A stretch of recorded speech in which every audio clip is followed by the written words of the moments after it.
Good evening guys. Mag table skirting tayo sa dito sa preparasyon natin para sa kasal bukas. So ngayong gabi, yung gagawin natin ay maggawa tayo ng plates para gawing heart. Okay.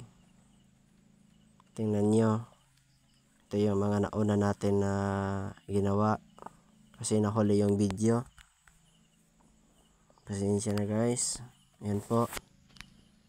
Yan po yung una natin, napakasimple lang po na plating natin sa pag decor. Yan po, sinimulan na po natin. Yan po yung mga nauna po natin na dinesign. Napakasimple po, simple kasi dalawa yung ikakasal. So kulang tayo ng tela, kulang kami sa tela, kaya ito lang yung ginawa ko. Ito yung ginawa kong diskarte para meron ding view, so makita din na medyo may kaayos-ayos din para maging decente yung dekorasyon para sa kasal kasi dalawa yung ikakasal. Ayan po, medyo may kahirapan kasi kasi kaunti lang yung mga katulong natin dito sa pag-ayos. Ayan po.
Yan na po, sinimula na po natin, no. Ganyan lang po kasimple yung paggawa ng heart na design sa tela. Yan, medyo mabagal yung paglagay natin ng ampeller kasi minsan lang may mga okasyon at minsan lang din tayo makapag decor.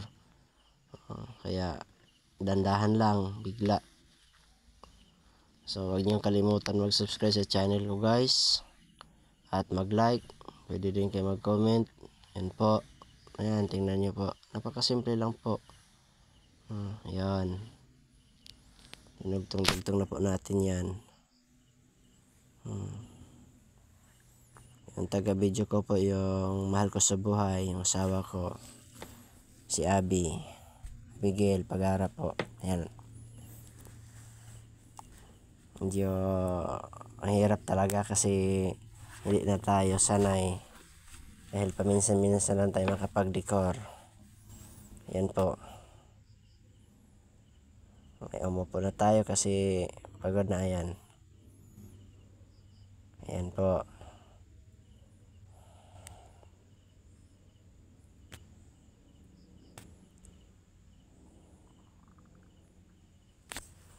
Grabe ang init sa hangin sa kanan.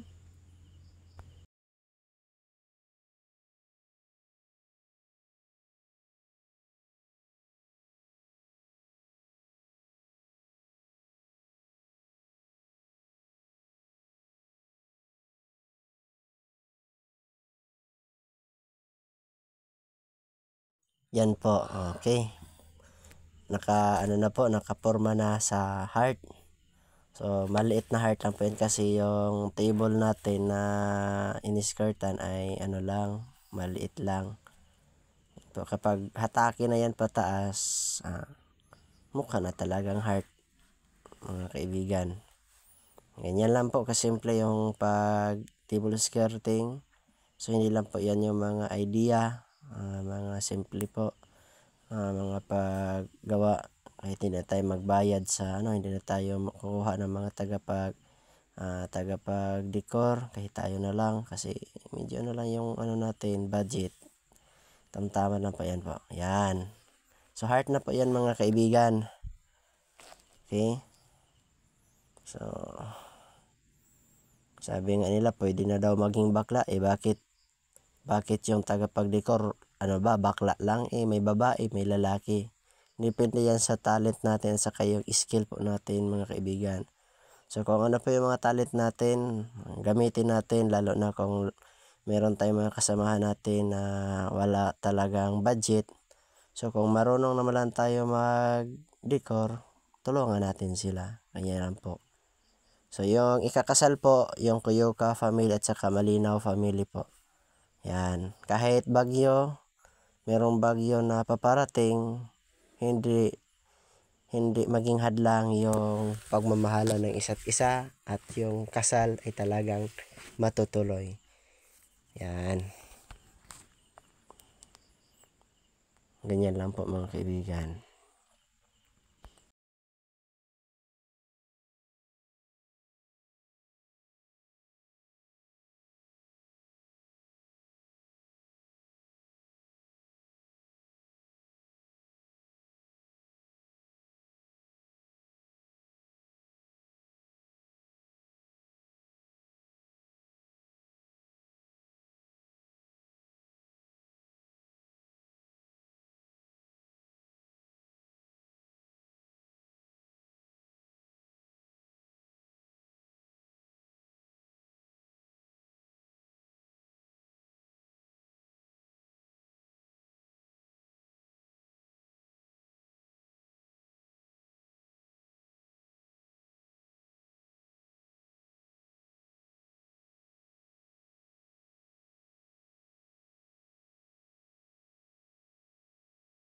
Yan.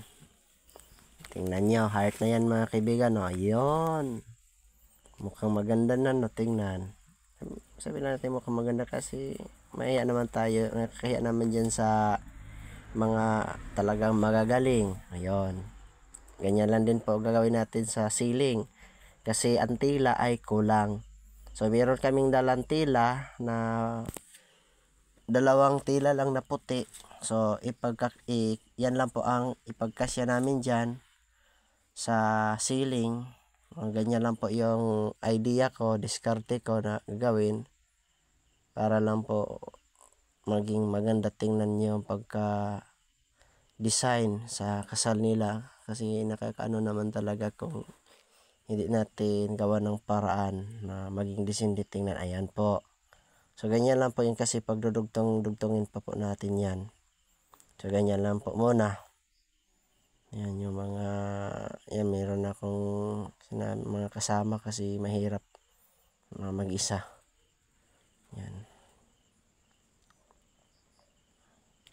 Yan po yung tila namin. Malapad yan.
Yan, so malapit na nating matapos. Ayan, tapos na po yung yan po yung pagka ano ng ceiling, pagkagawa.